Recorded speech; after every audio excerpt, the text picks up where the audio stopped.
time it's a state case study, and the state is the state of Rajasthan. We're about to deep dive into this very important case study coming in from someone who actually leads the agricultural and sustainability practice for Primus Partners. In fact, he's someone who's also known to have leveraged AI and advanced technologies in order to minimize food loss across different sectors. Ladies and gentlemen, we have with us Mr. Ramakrishna M, Managing Director, Primus Partners, and I'd like to please invite him to share this state case study for the state of Rajasthan. And I think this is where we'll also get to learn from different examples as we get to lean on to a different set of examples and also learn from different examples. Firstly, thank you so much for joining us, and with that, over to you.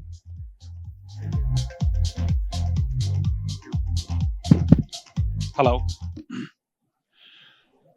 I know it's been a long day.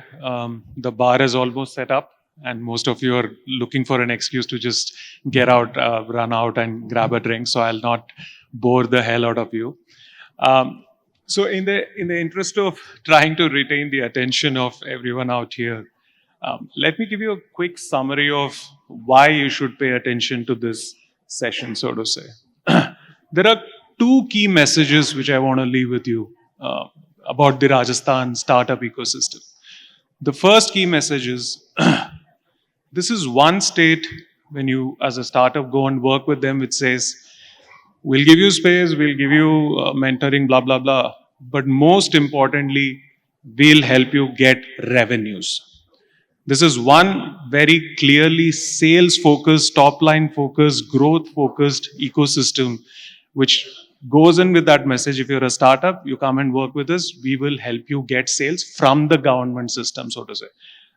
I've run startups, I've invested in startups, I've run my own accelerator. Never have I come across any other ecosystem which has such a strong ethos of getting you revenue, so to say. So that's one key message I want to leave with you. The second key message I want to leave with you is, while there is a lot of buzz around the funded startups and the unicorns and so on and so forth, apart from the general media, if there is a startup ecosystem which has really made it cool to be somehow associated with startups, that's again the Rajasthan startup ecosystem. Those are the two key messages I want to leave, and with that, I'll jump into my presentation. So, just a little bit of context. I represent Primus Partners. We are a consulting firm. We offer a lot of different solutions and services, and one of the things we do is help state governments run their startup programs better. And with that context, I want to share the case study of what we've been doing in Rajasthan and how it's a phenomenal case study, so to say. So the startup program in Rajasthan started many years back, but it was around 2018 when the current program started, iStart. It started as one hub in Jaipur and then kind of expanded into multiple spokes. And I'll speak a little more about the hub and spoke model a little later. But currently, if you look at it, there are 9 incubation centers, more than 5,000 startups registered, 30,000 odd jobs created. And one thing you should pay attention to is almost 60,000 entrepreneurs from the school and college ecosystem have been mentored or encouraged or helped them to put kind of something out there as a business idea by this ecosystem. And of course, the entire ecosystem has raised more than 950 odd crores. With recent budget announcements, the financial commitment of the state to the overall startup ecosystem has further increased. This is one place where there is a very clear mandate and a budget allocated that for the startups, if there is a global respectable CEO which you want to get down to Rajasthan so that they can do a mentoring session with the founders, you have a budget figured out for it. Go ahead and get those kind of CEOs. It's not just about, let's get the latest unicorn founder from Bangalore or Gurgaon or someplace else. If you want to get a global person, there is a budget allocated for it. If you want to engage with startup ecosystem in the rest of the world, there is scope to do that. There is a budget allocated for it. While Many states have just started investing or putting their own funds together for investing directly into startups. They're also looking at a fund of fund approach where they're saying that, look, we've done a little bit of direct investment ourselves. Now we want to work with other VCs and give our money to them and let them manage, but we'll be happy to support the ecosystem, so to say.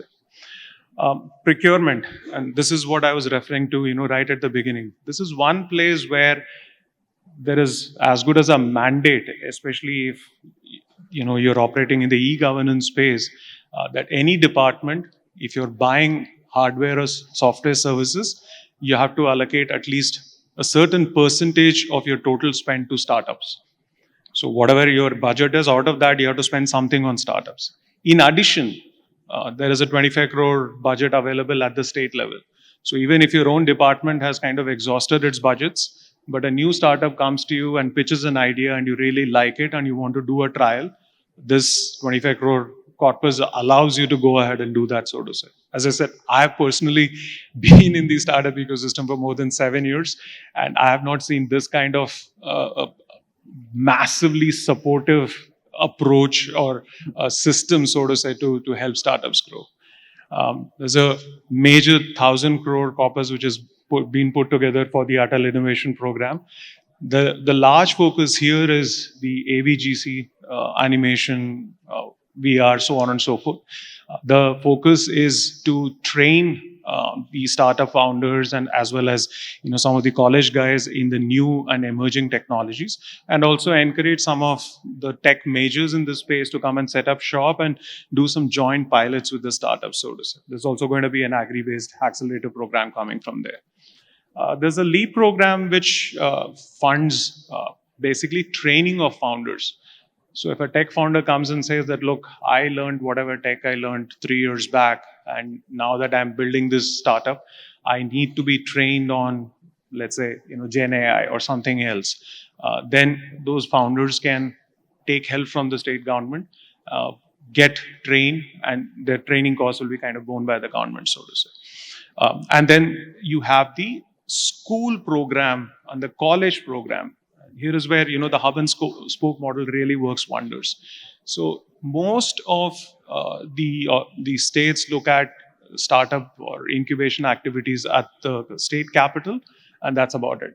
But Rajasthan is very categorical about building things ground up. So there are about 7 to 8 centers in the rest of Rajasthan, Kota, Udaipur, so on and so forth, where there is an engagement level with schools and colleges. They are explained about how startup world is, how they can bring their ideas onto a document and do mock pitches, and that's the way they're kind of building that overall ecosystem.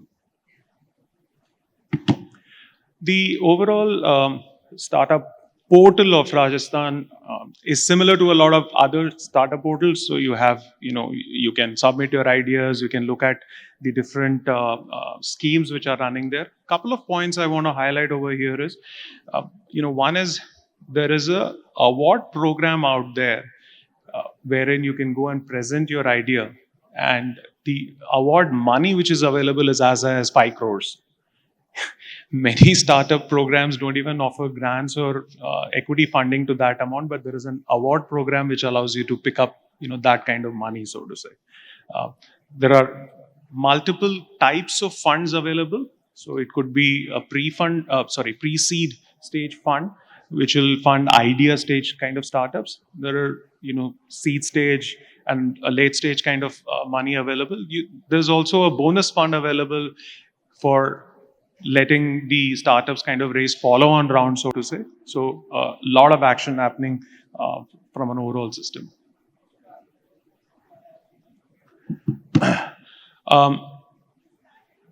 One thing I want to talk about here is the overall digital museum. So this is a very cool concept. People have set up demo studios where the latest gaming technologies or other immersive technology solutions are implemented, where people can just walk in, get that rich experience. And this is a big pull for the students. those who are just getting into the job market or about to graduate, they come and look at these cool things and they get inspired. Okay, I want to build something on this. I want to do something similar, and that again pushes the overall entrepreneurial spirit in the state.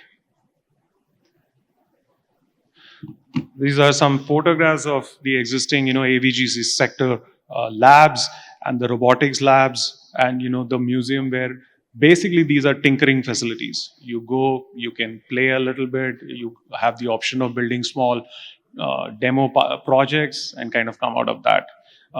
More than 3,000 odd students have participated in these kind of events. The procurement e-bazaar, this is again, the key thing. The government procurement portal allows startups to go and bid for projects. There is also an automated scoring of the startups. So every startup, depending on where they are and the quality of the founder and the problem they are solving and their stage of growth and so on and so forth, gets some kind of a automated or semi-automated rating. You could be a gold-rated startup or a bronze-rated startup. And depending on your rating, which is, by the way, visible to the government official who's trying to buy his services from different kind of suppliers. So he sees the startup rating when he's picking and choosing some people to let bid for his work, so to say. Similarly, there are different scoring mechanisms available for women led startups, so to say.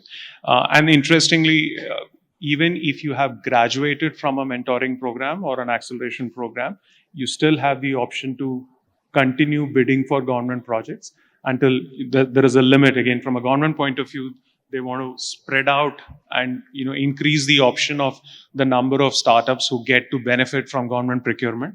So there are some caps, but as long as you don't hit the cap, even if you've graduated from the program, you're more than welcome to come back and bid for those projects.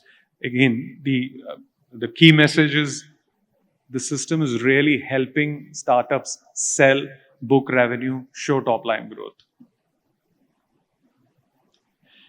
As I said, the system started in Jaipur as a hub. It still behaves as the hub, but there are several other spokes which have come out. From Kota to Jodhpur to Ajmer, and one of the interesting startups, Medco. It's a health tech startup from Kota. They've raised more than $4 million, and their base is Kota, not Jaipur, not Gurgaon, not Bangalore. And those are the kind of stories which the state is really trying to push more. I think that is pretty much okay. Yeah, one issue which startups regularly feel the pain of is getting to attract talent. Hiring is always a challenge. While there are people on the other side, the educational institutions as well, who are keen to work with startups, but they don't know where and how to go about applying. So the government has again kind of set up a free portal where the startups can hire the people who are interested in these kind of roles, and it's a free service for both sides. And that's pretty much it. Thank you.